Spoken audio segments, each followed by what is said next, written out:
Olá, Jennifer, muito bom dia a todos.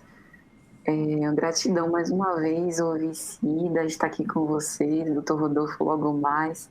Super lindo esse louvor, me lembrou do Antigo Testamento, quando Jacó teve um sonho, ele sonhou com uma escada que unia os céus e a terra, através do qual os anjos subiam e desciam. E é interessante que o Cristo, no Novo Testamento, recorda esse sonho de Jacó e diz que ele mesmo é essa escada. Ou seja, através do Cristo, nós exercemos essa solidariedade, né? E o outro passa a ser também a nossa família, por mais que ele seja desconhecido. E acho que Cida foi muito feliz no que ela trouxe, porque solidariedade tem a ver com isso, né? Uma espécie de compromisso pelo qual a gente se dedica a ajudar uns aos outros e como se fôssemos irmãos, porque efetivamente nós somos. E voltando um pouco no Antigo Testamento, eu me lembrei da história de Abraão, quando Yahvé aparece a Abraão, ele era apenas um caldeu, né? Não tinha exatamente nenhuma crença específica. E Yahvé aparece para ele com uma proposta sumamente desafiadora. Está lá no livro de Gênesis, no capítulo 12. Diz o Senhor a Abraão: Abraão, sai de tua terra, da tua parentela, da casa do teu pai, para a terra que eu te mostrarei. E eu te farei uma grande nação. E eu te abençoarei e engrandecerei o teu nome, e tu serás uma bênção. E eu também abençoarei a todos os que te abençoarem, e amaldiçoarei todos os que te amaldiçoarem. E em ti serão benditas todas as famílias da terra. O povo hebreu, né, e os judeus em especial, acreditam que Abraão é um dos patriarcas, né? E mesmo que nossa tradição não seja a judaica, essa história é muito bonita, porque, antes de tudo, é a história de um homem que larga tudo em nome da fé. Ele não tinha garantias, Deus não fez nenhum tipo de troca nem promessa de recompensa, prometeu aquilo que era intangível: felicidade, reconhecimento, uma vida abençoada e feliz. Mas Abraão ousou acreditar naquela voz que lhe convocava, né? E a partir desse ponto, ele passa a não ser mais o pai dos seus filhos, né? O filho do seu pai, restrito ao círculo familiar. Os seus filhos passam a ser os filhos da terra. E talvez essa seja, né, a maior mensagem de solidariedade. Lembrar desses nossos ancestrais, né? Lembrar que nós não estamos aqui soltos no mundo, que nós temos uma procedência. O Espiritismo assim acredita, né? Acredita que nós somos espíritos imortais e que nós temos, por exemplo, na nossa família, nós estamos ligados por eles, por laços consanguíneos, que podem ou não refletir a nossa família espiritual. E aqueles laços de amor e afeto que a gente consegue cultivar ficam para sempre. E a gente pode voltar em outras posições. Então, se hoje eu sou filha do meu pai, amanhã eu posso voltar como sua irmã ou em outras posições, e o amor com isso se reforça. E pensar assim ajuda para que a gente se estimule a solidariedade, porque o estranho na rua amanhã pode ser um familiar próximo. Então é como se a gente quebrasse essas barreiras. O Espiritismo traz algumas leis morais que estão lá em O Livro dos Espíritos, e uma delas, que faz com que a gente não se perceba sozinho, é a lei de sociedade. Os Espíritos respondem a Kardec que sozinho o homem não pode progredir moralmente.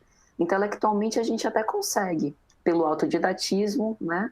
A gente pode passar um tempo estudando, né? Se imergir nos conhecimentos dos livros, mas moralmente a gente precisa do outro, porque nenhum de nós tem todas as faculdades desenvolvidas.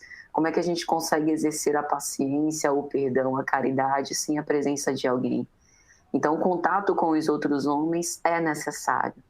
No isolamento, a gente se embrutece e debilita.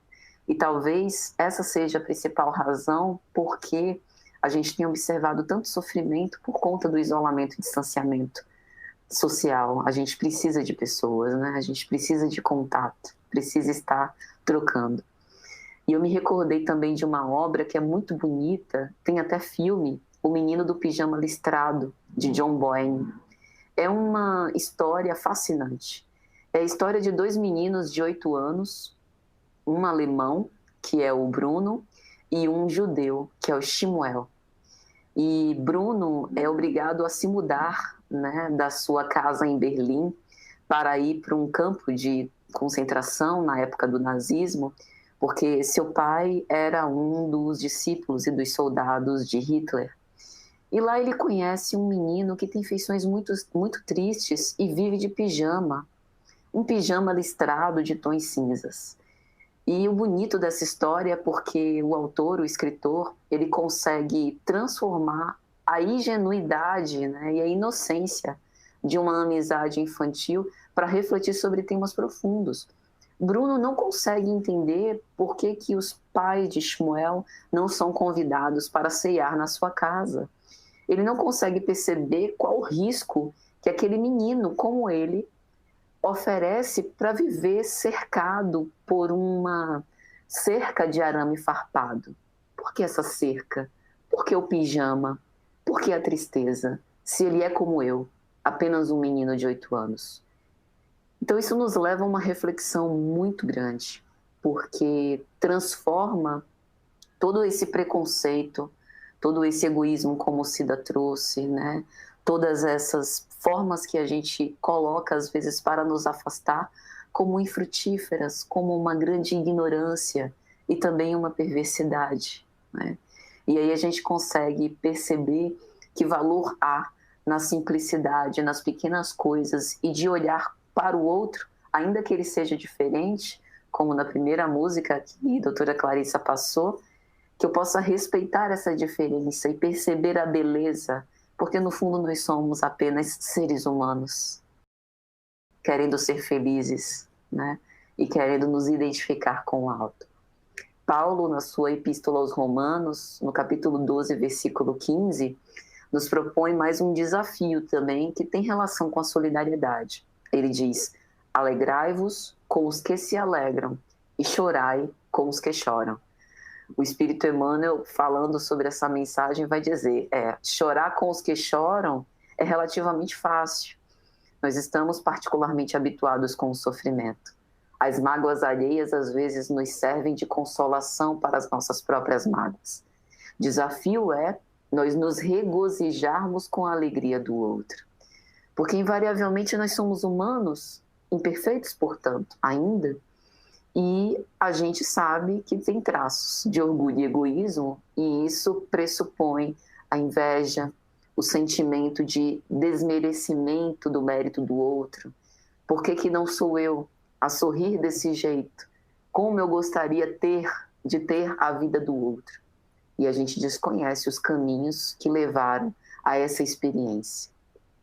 Então, alegrar-se com o outro não é apenas ser bonzinho, não é apenas ser caridoso, né? Fazer a vontade de Deus. Alegrar-se com o outro é saúde mental. Alegrar-se com o outro é preservativo à loucura. É estímulo à solidariedade e, portanto, felicidade própria, para nós em primeiro lugar e para o outro como consequência. Leandro Carnal, que é um estudioso fascinante do nosso tempo, ele diz que amigo verdadeiro é isso. A gente não conhece um amigo verdadeiro quando ele está chorando as pitangas ao nosso lado, mas quando ele é capaz de comemorar as nossas vitórias. Porque regozijar-se com a felicidade do outro significa: eu amo tanto você que eu estou igualmente feliz por esse bem ter te presenteado e por você viver esse momento de felicidade e harmonia. E é interessante porque a gente lembra dos grandes mártires, especialmente do cristianismo primitivo, né? Estevão, o próprio Paulo, depois de convertido. E a gente vê o quanto aqueles homens carregaram fardos enormes. E observar este exercício de renúncia, de sacrifício, de abnegação, também nos estimula a suportar os nossos fardos. essa também é uma consequência da solidariedade, né? Quando a gente compartilha os fardos uns dos outros, nós vamos servindo de exemplos em diferentes áreas. Então, a solidariedade visa, através dessas diferenças de experiência, também nos tornar iguais em potenciais de crescimento ao Pai. E o que pensar sobre a solidariedade dos benfeitores da humanidade, né? Quando Jesus vem à Terra oferecendo para nós tudo. A sua vida, o seu tempo, o seu infinito amor, os seus ensinamentos, o que é ser bem-aventurado e o que nós temos a oferecer a Ele, o que nós tínhamos a oferecer. Né? Ele acabou partindo da terra, sorvendo o cálice amargo das incompreensões humanas. Não obstante, deixou para nós o melhor vinho, né? A fonte de água viva que mais nos dessedenta. Então, pensar sobre isso é também pensar sobre qual a minha melhor parte eu estou deixando no convívio com o outro. E aí, para concluir, tem um autor que eu gosto demais, que é o professor, filósofo, teólogo Berto Roden. Ele tem uma obra maravilhosa, que é a Educação do Homem Integral. E ele também fala sobre solidariedade nessa obra. Ele vai dizer que somente o homem, habituado a ser solitário com Deus, pode ser solidário com o mundo. E é importante a gente entender o que é ser solitário com Deus. Não significa a gente se isolar da convivência das outras pessoas, se internar num mosteiro e ter uma vida, né, completamente dedicada apenas às orações. Ser solitário com Deus é preservar os momentos em que a gente ensaia essa comunhão psíquica com o Pai, que pode ser, inclusive, enquanto nós estamos lidando, né, convivendo com os nossos semelhantes. Kátia nos ensinou alguns encontros atrás sobre a posição meditativa em todos os momentos da nossa vida. É como se a gente estivesse sempre em oração, estivesse sempre em meditação, em comunhão com o Pai. É essa comunhão com o Pai, reforçada, verdadeira, que nos leva também a conviver melhor com os nossos semelhantes. E aí Roden diz que essa profunda verticalidade da solidão, dando alusão a essa conexão que a gente faz com o alto, ela não prescinde de uma horizontalidade da ação. Ou seja, como é que nós pretendemos amar a Deus a quem nós não vemos, se não conseguimos ainda amar aos homens? Então, esse é o nosso desafio. Precisamos unir esses propósitos porque nós estamos falando da mesma coisa. Uma vida religiosa é uma vida de comunhão com o Deus em que nós acreditamos e com aquele que ombreia conosco. Porque, como o padre Marcelo Rossi cantou, Deus está em todo lugar, dentro de nós, do lado de fora, nada existe fora de Deus. Muita paz, meus amigos, gratidão.